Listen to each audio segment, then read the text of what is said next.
Pessoal, boa tarde. Estamos aqui para mais uma aula.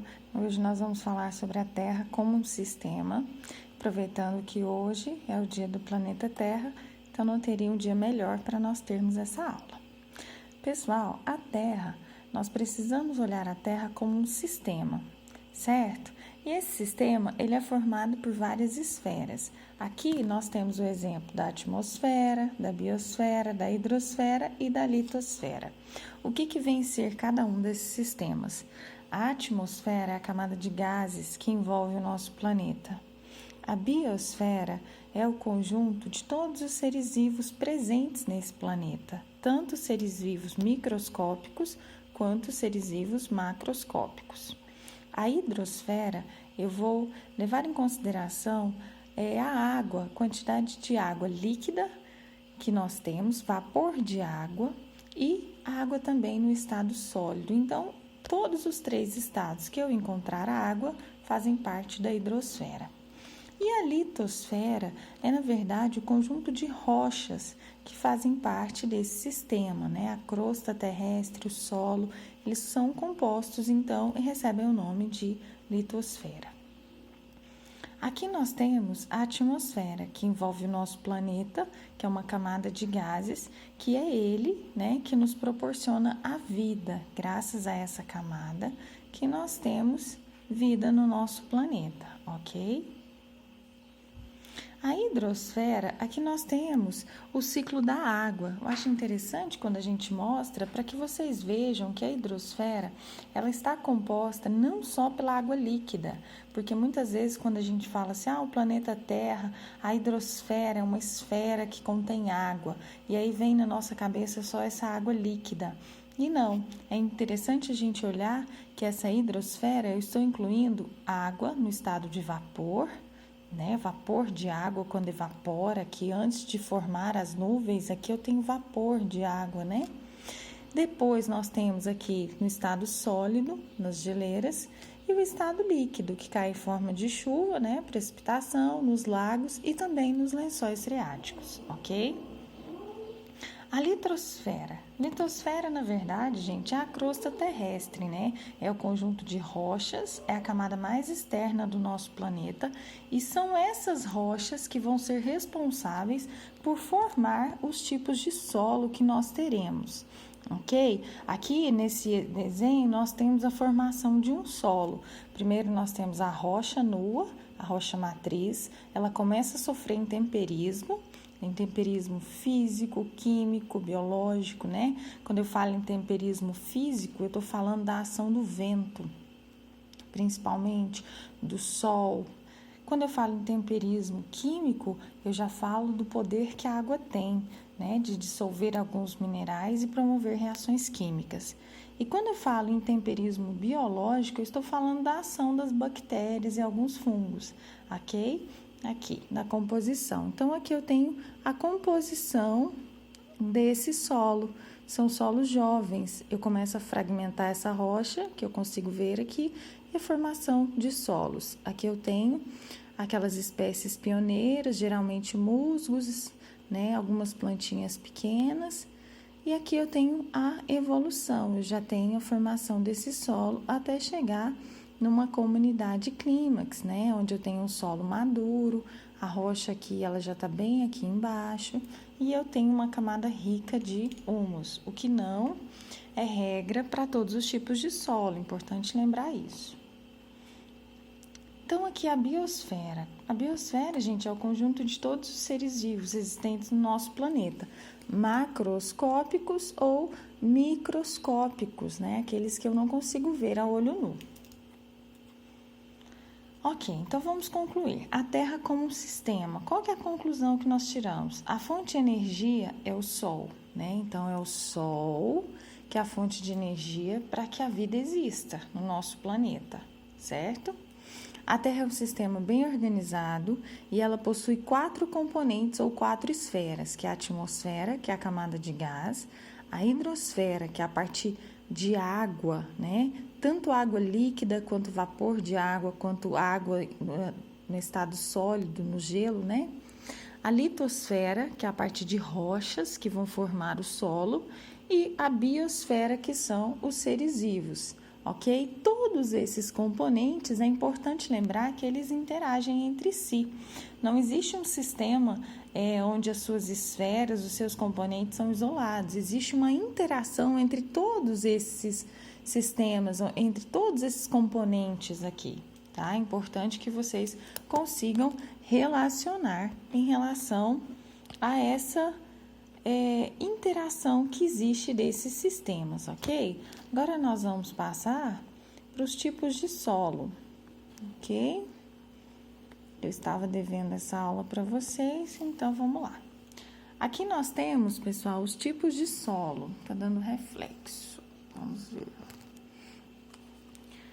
Então, vamos lá. O que é o solo, né? Primeira coisa, o que é o solo? O solo, gente, é a camada mais superficial da crosta terrestre. Geralmente a gente chama de chão, é onde a gente pisa. Eu gosto muito de falar que solo é aquele lugar que eu estou pisando. É o solo, é o chão, é a terra. Ele é um elemento natural e ele é formado pelo desgaste, pelo intemperismo das rochas, ok?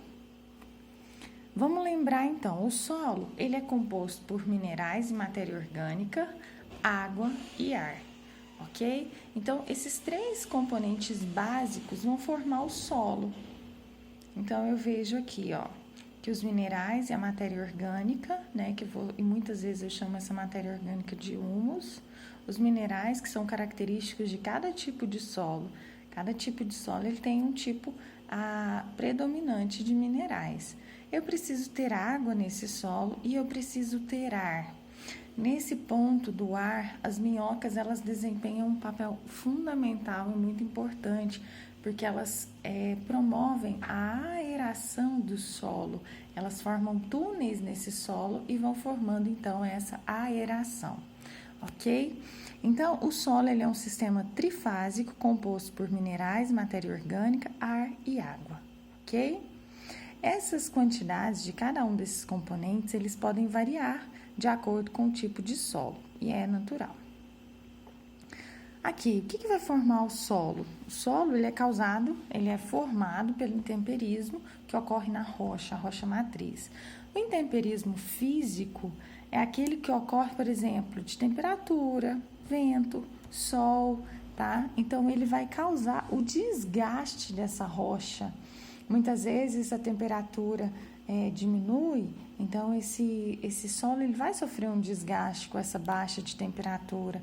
Ou quando essa temperatura sobe, né, quando o sol dilata esses minerais, ele também sofre esse intemperismo.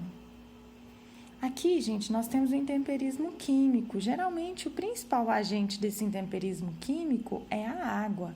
A água que vai promover, né, essa reação química que vai alterando minerais, né, que vai, como que a gente pode falar, vai transformando um mineral em outro. O intemperismo biológico é aquele que ocorre pela ação de seres vivos, no caso bactérias, né, que vivem ali no solo e elas conseguem fazer esse processo de quebrar a rocha. Não é bem a palavra quebrar, mas ele vai causando a fragmentação dessa rocha.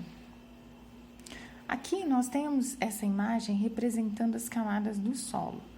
O horizonte O, né, o O, ele vem de camada orgânica, ele é o mais superficial, é o que está mais exposto.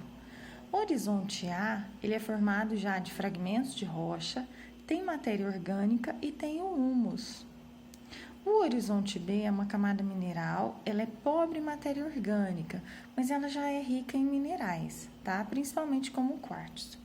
O horizonte C é uma camada mineral pouco ou parcialmente alterada. É como se ela fizesse a transição da rocha matriz, representada aqui nesse horizonte R, né? O horizonte R é aqui, ó, onde tem a rocha. O horizonte C, essa transição, né, entre a rocha e o mineral. E aqui nós temos o horizonte A, que ele é rico em matéria orgânica, humus e alguns fragmentos de rocha, e o horizonte O, que é a camada orgânica, ok? Os tipos de solo, então, vamos falar sobre quais os tipos de solo, os principais tipos de solo eu trouxe para vocês, ok? Nós vamos falar primeiro do solo arenoso. Como o próprio nome diz, é aquele que contém mais areia na sua composição, certo? E ele tem maior permeabilidade. O que é essa permeabilidade? A facilidade que ele tem de absorver a água. A água ela vai sendo absorvida com muita facilidade, certo? Então, pode olhar a areia, né? Você coloca a água, logo a água se escorre. A areia não segura essa água. Por quê? Porque ela é altamente permeável. Os solos argilosos. Os solos argilosos, gente, ele já é constituído por argila. A argila é uma partícula muito fininha. E aí, o que acontece? Ela é menos permeável. Se eu pego um copo e coloco areia, um filtro, né? Vamos imaginar que a gente faça um filtro. Se eu coloco um solo arenoso, a água passa por ele com muita facilidade. No solo argiloso, eu vou ter solos encharcados, né? Por quê? Porque ele é menos permeável, ou seja, a água passa com mais dificuldade por ele. Como ele é muito fininho, esses grãozinhos são muito fininhos, o que acontece? Ele não tem muitas camadas de ar nele. E aí, o que dificulta essa água passar por ali com facilidade, ok? Exemplos de solo argiloso, por exemplo, nós temos a terra roxa. A terra roxa é um exemplo de solo argiloso. Solo mífero, né? O que é o mífero? Ele vem, como o próprio nome diz, ele é rico em humus, tanto de origem vegetal, como raízes e folhas, quanto de origem animal, que é a caca dos decompositores do solo, né? É como se fosse